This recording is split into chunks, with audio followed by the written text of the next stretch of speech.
Mesdames, Messieurs, bonsoir et bienvenue dans cette énième livraison de Regard Social. Ils sont jeunes, bourrés de talent, de rêves et de passion. Ils parviennent à trouver de l'énergie pour surmonter une pathologie qui représente la 5e cause de la mortalité au Cameroun, selon l'Organisation mondiale de la santé. Il s'agit du diabète, une maladie très peu connue du grand public en Afrique et surtout au Cameroun. Une maladie jusqu'ici présentée comme touchant essentiellement la couche adulte. Mais attention, vous ne le saviez peut-être pas, le diabète affecte aussi des enfants et surtout les jeunes. Ce soir, nous mettons donc à nu une autre couche qui souffre de cette pathologie. Le diabète, nous mettons à nu l'autre visage du diabète et tentons justement de comprendre une pathologie qui contribue à ruiner financièrement de nombreuses familles au Cameroun et en Afrique. Cette pathologie qui nécessite un suivi à long terme et qui nécessite aussi et surtout une mobilisation financière conséquente. C'est le sens du reportage que vous suivrez au cœur de cette émission, conformément à la tradition qui régule cette émission. Et bien sûr, l'éclairage des experts qui interviendront en deuxième partie, non seulement pour dresser le diagnostic, nous aider à comprendre pourquoi et comment cette pathologie parvient à affecter une couche que l'on croyait jusqu'ici épargnée du diabète, mais surtout nous donner des pistes et surtout nous édifier sur la conduite à tenir pour améliorer l'hygiène de vie en vue d'éviter cette pathologie. Voilà les angles qui nous serviront de fil d'Ariane tout au long de cette émission. Mais bien avant, place aux témoins qui sont déjà en plateau. Retrouvons-nous dans une poignée de secondes. A tout de suite.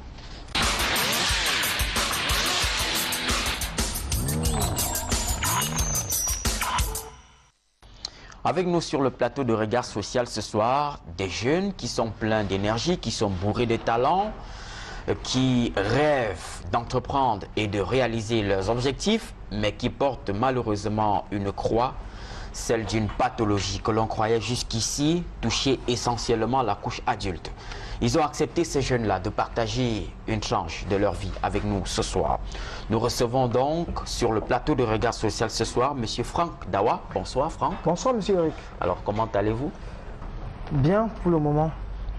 Pour le moment. Pour le moment. D'accord, ça fait plaisir de l'entendre. Vous êtes âgé de 24 ans. Exactement. Vous suivez en ce moment une formation en infographie. Donc vous êtes infographe en devenir. Oui. Ça se passe bien la formation? Oui, ça se passe bien, je m'en sors. C'est-à-dire?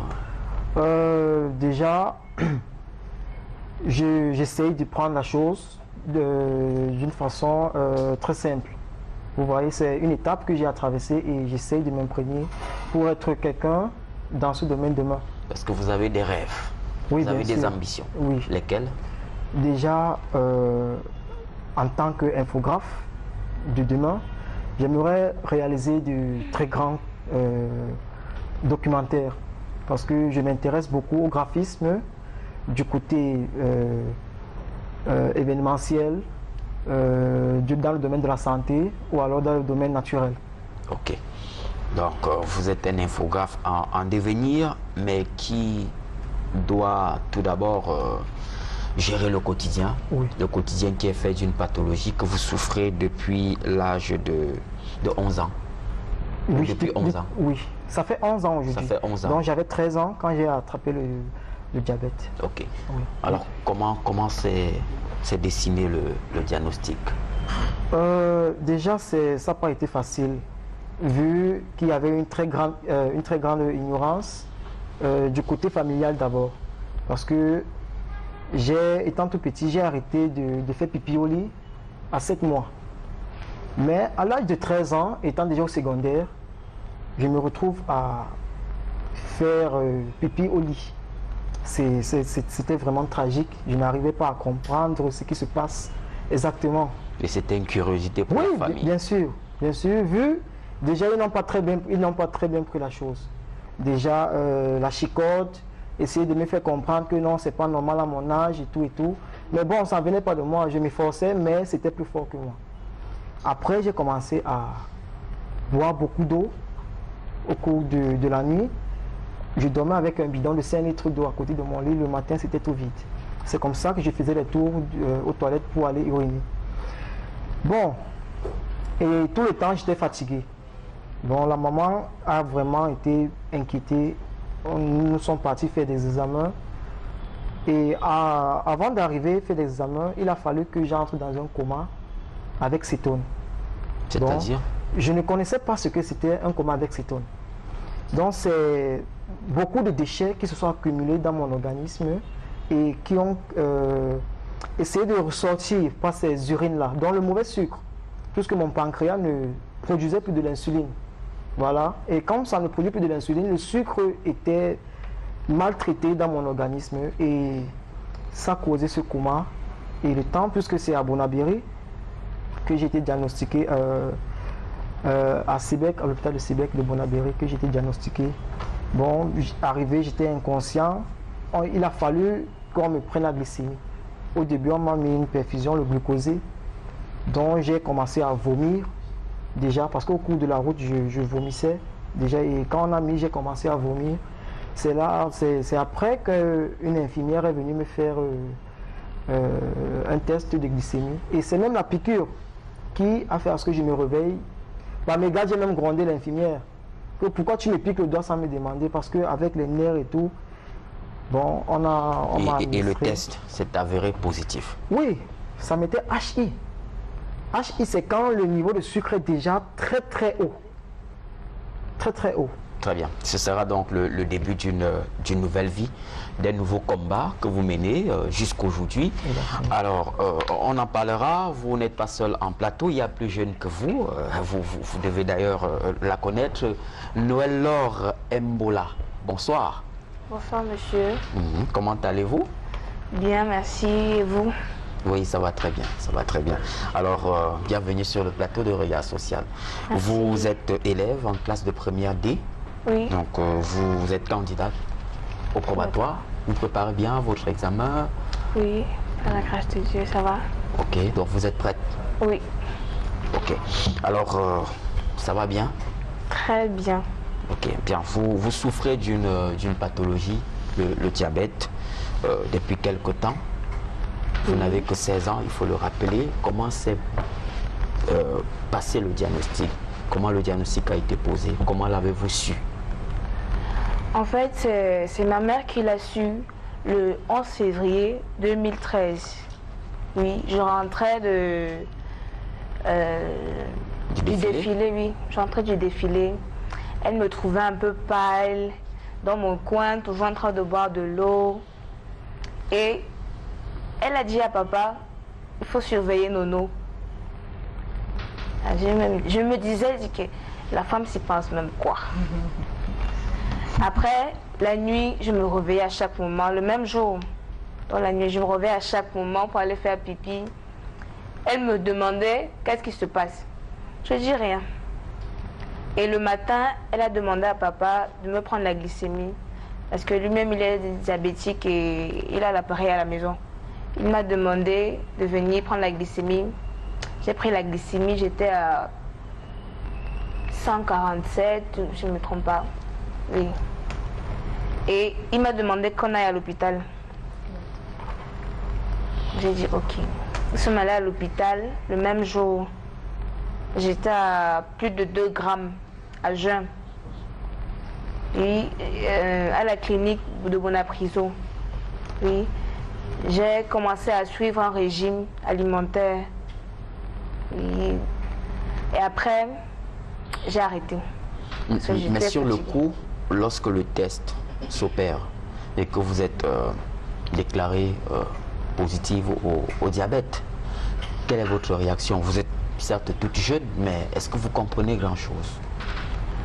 En fait, moi, je me suis dit, ah, parce que je ne connaissais pas encore le diabète, les causes du diabète, je ne connaissais pas, je sais seulement que c'était une maladie causée par le sucre, c'est tout. C'est après que je me suis rendu compte que c'était une grave maladie. Mais je faisais que pleurer, rester dans mon coin, me demander pourquoi c'est moi, pourquoi on m'a choisi moi, pourquoi pas les autres enfants, pourquoi c'est moi qu'on a choisi. Mais au fur et à mesure, je me suis habituée. Quand on m'a amenée à l'hôpital général, il y a des mamans là-bas qui nous tiennent, qui m'ont expliqué et qui m'ont dit que je vais vivre avec toute ma vie. Bon, que je commence pas à pleurer, ou bien à me cacher, ou bien à avoir peur, que je vive avec. Oui, ils m'ont donné l'insuline pour m'injecter matin et soir. Oui, c'est avec ça que je vis. Très bien. Alors, puisque vous parlez de maman, la vôtre est avec nous sur le plateau. Hortense Mbola, bonsoir madame. Bonsoir, et bienvenue sur le plateau de Regard Social. Merci. Alors, comment on vit un tel diagnostic? J'avoue qu'au départ, c'était pas facile pour moi de voir une jeune fille vivre avec un enfant, vivre avec le diabète. Parce que je n'avais pas encore vu ailleurs. Mais chez moi, c'était difficile. Nono est rentrée, comme elle vous a dit, elle est rentrée du défilé. J'ai vu qu'elle était pâle. Bon, je vis avec son papa. Puisque lui, il vit avec le diabète. C'est une personne adulte déjà. Mais elle, c'était un peu compliqué. Parce que quand je l'ai amenée à l'hôpital le 12 février, le médecin a mis sous régime. Bon, j'ai dit ça va passer. J'ai suivi à la maison. Mais 3 semaines après, je l'ai encore amenée à l'hôpital.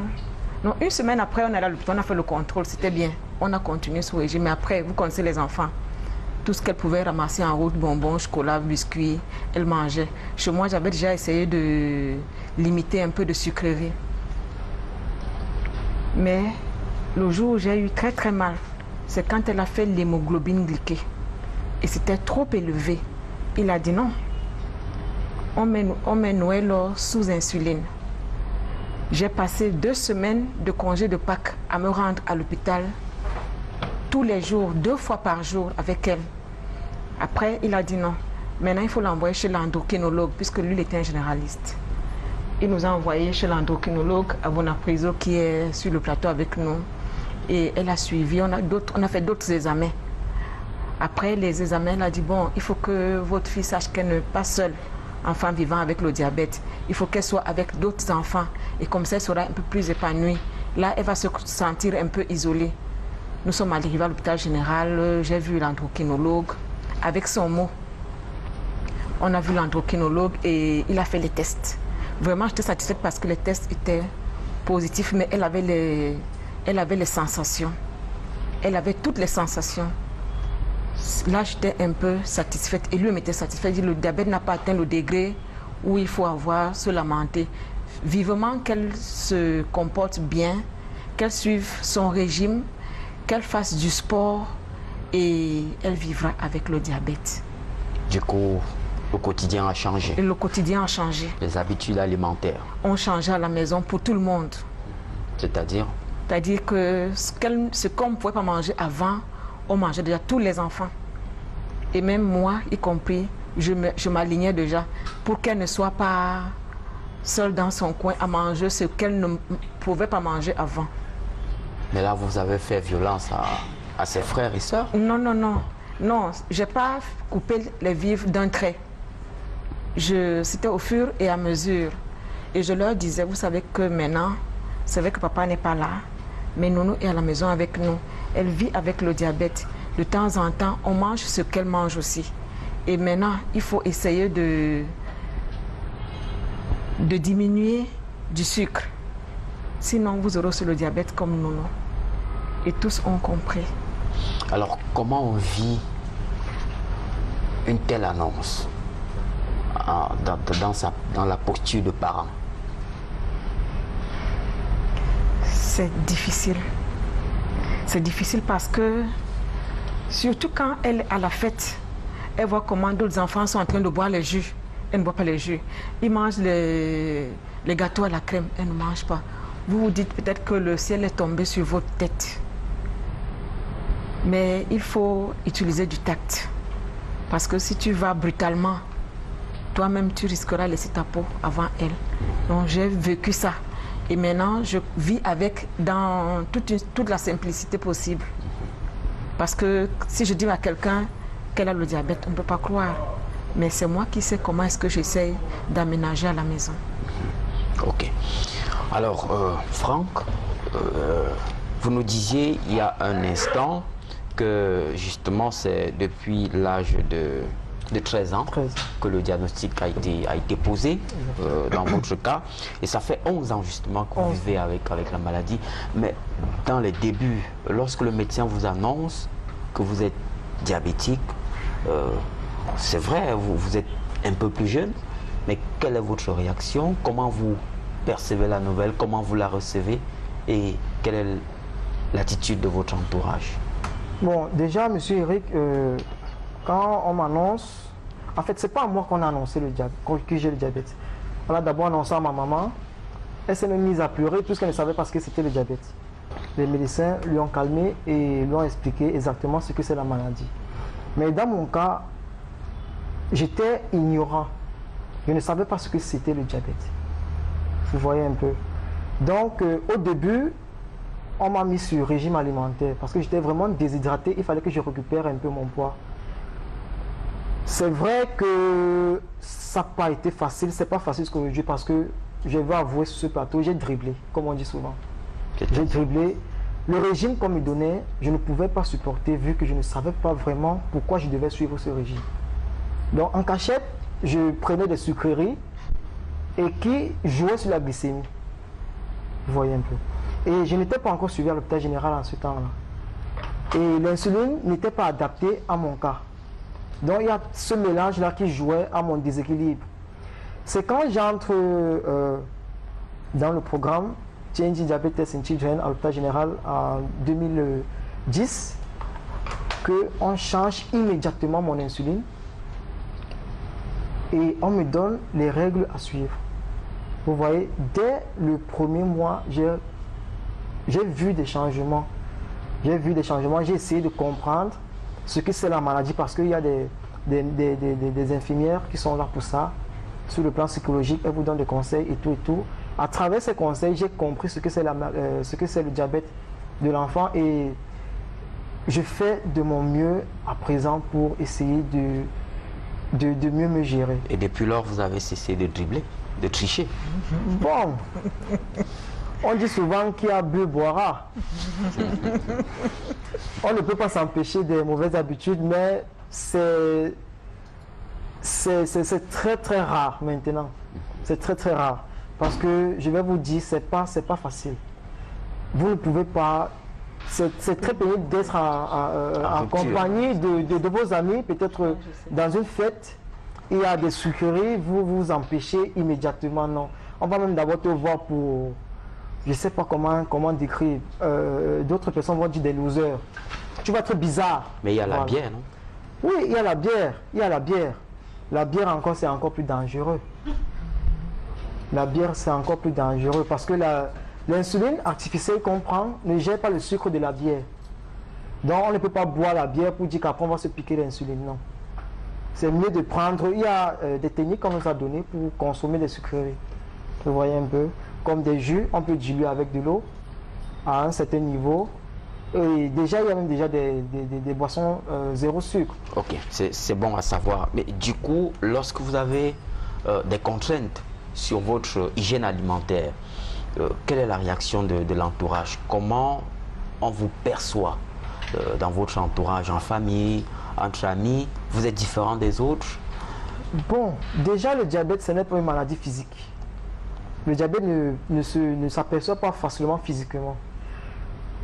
C'est quand je prends mon insuline qu'on sait que je suis diabétique. Parce que parfois je le fais en public. Vous voyez un peu. Je n'ai pas de limite dans mon alimentation. Je peux manger ce que vous mangez, mais en de quantité réduite. Voilà, parce qu'on nous apprend aussi à mesurer les quantités du repas. Vous voyez un peu. Je ne peux pas être privé d'un aliment maintenant parce que je dois grandir, il me faut des vitamines. Ça, c'est ce qu'on m'a appris, que je suis en train de vous dire. Vous voyez un peu. Parce qu'au début, on m'a interdit de manger certains aliments qui me privaient des vitamines. Par exemple, comme la patate, le manioc, le macabo blanc, tout ça, on m'a interdit parce que ça contient beaucoup d'amidon. Vous voyez un peu, mais c'est après qu'on m'a dit non, tu peux manger, mais à une certaine quantité. Ok. Alors, Noël Laure, il ne vous arrive pas de vous comportez comme Franck, de tricher un peu? Si, parfois. À l'insu des parents? Non. En cachette. Pourquoi vous le faites? Parfois, j'ai envie de boire le jus. Ils vont me dire, non, non, non, non, non, c'est pas bien. Tu vas mourir, machin, machin, machin. Moi, je bois. Mais je dilue parfois avec de l'eau. Mais je finis pas tout. Oui. Même parfois les bonbons. J'en prends, mais pas à chaque fois. Parfois. Et à l'école, entre amis, lorsque papa et maman ne sont pas là, lorsque vous êtes loin du regard gendarme des parents? Parfois j'en prends. Parfois j'en prends. Ou bien je fais mon goûter à la maison. Et j'amène à l'école. Oui, parce que même à l'école, tout est sucré. Tout, il n'y a rien de léger. Non, tout est sucré. Et quand tu vois parfois tes amis en train de boire le jus, de manger, tu as envie de manger aussi. Oui. Ça te creuse le ventre. C'est ça. Ok. Mais qu'est-ce que ça vous fait de savoir que vous souffrez d'une pathologie, d'une maladie avec laquelle vous vivrez toute votre vie?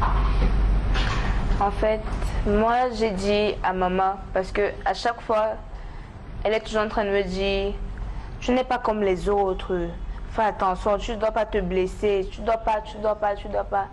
Je lui dis, je ne suis pas malade. Je ne suis pas malade. Si papa a déjà fait plus de 17 ans avec sa maladie, ça veut dire que je peux faire mieux. Oui. Et je fais très attention. Bon, même si je prends certains trucs, je m'assure que je prends l'insuline avant. Pour ne pas tomber en hyperglycémie. Bon, je me dis, je vis avec.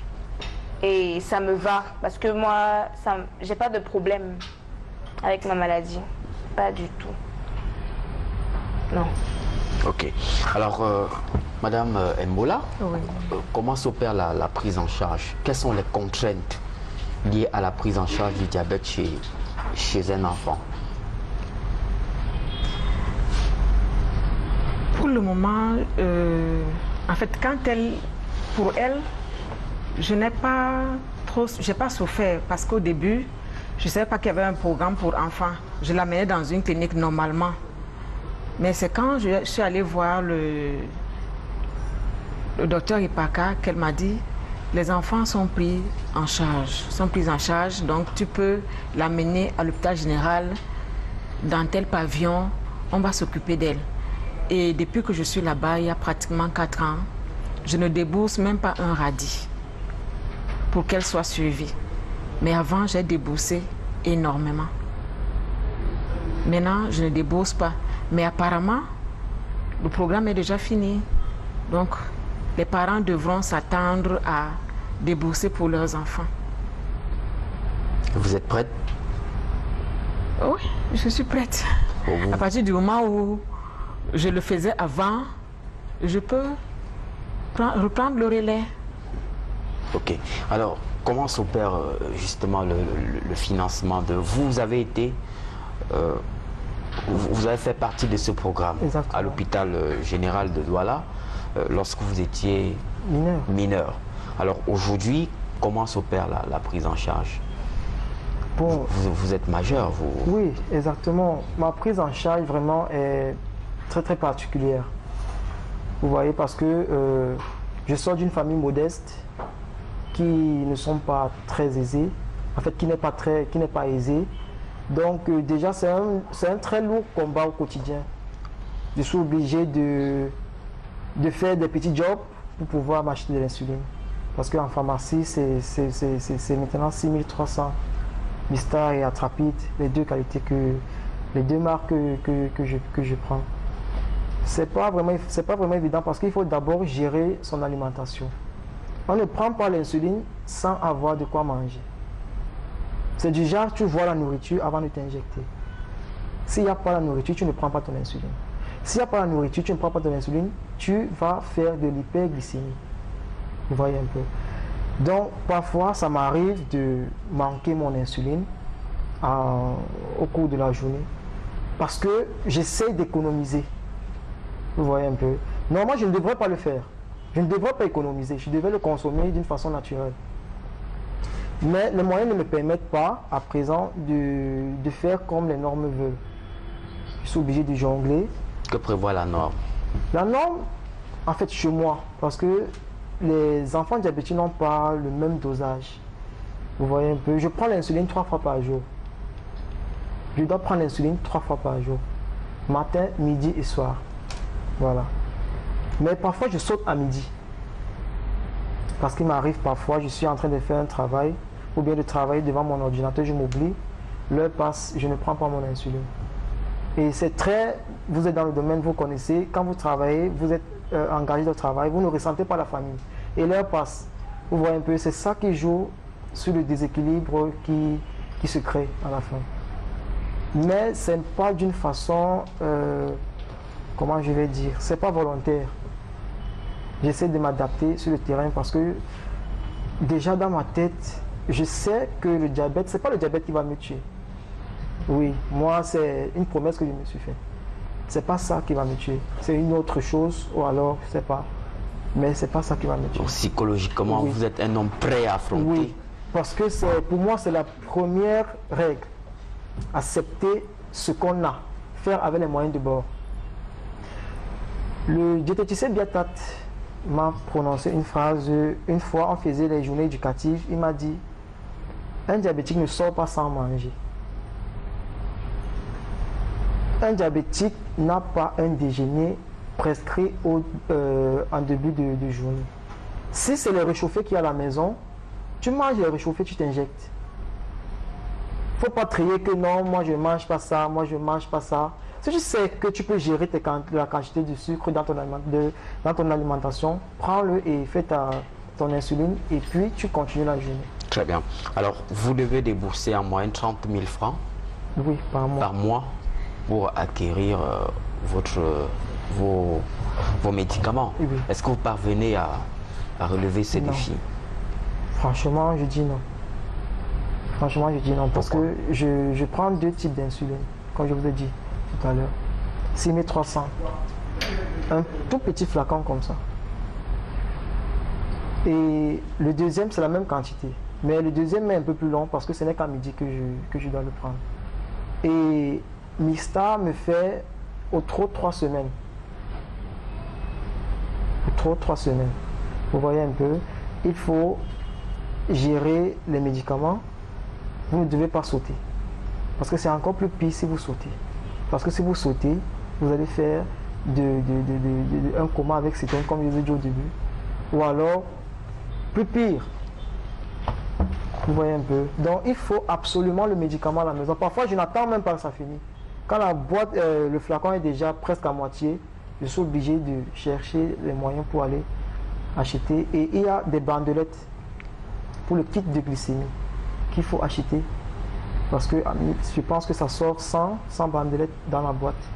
Si on l'utilise 3 fois par jour, ça fait à peine 1 mois. Très bien. Alors, beaucoup de courage, Franck. Beaucoup de courage aussi à vous, Noël Laure et Hortense Mbola. Beaucoup de courage dans ce défi, dans ce challenge. Je vous propose, mesdames et messieurs, de rester attentifs à ce reportage qui va suivre. Il s'agit d'un autre cas. D'un enfant que nous avons rencontré à Douala, dans la capitale économique du Cameroun. Un enfant né malheureusement d'une famille qui n'a toujours pas les moyens de joindre les deux bouts et surtout de supporter la charge financière qu'impose la prise en charge de cette pathologie, le diabète. Nous l'avons rencontré à Douala. Je vous propose de suivre ce reportage et juste derrière, nous donnons la parole à nos experts. A tout de suite.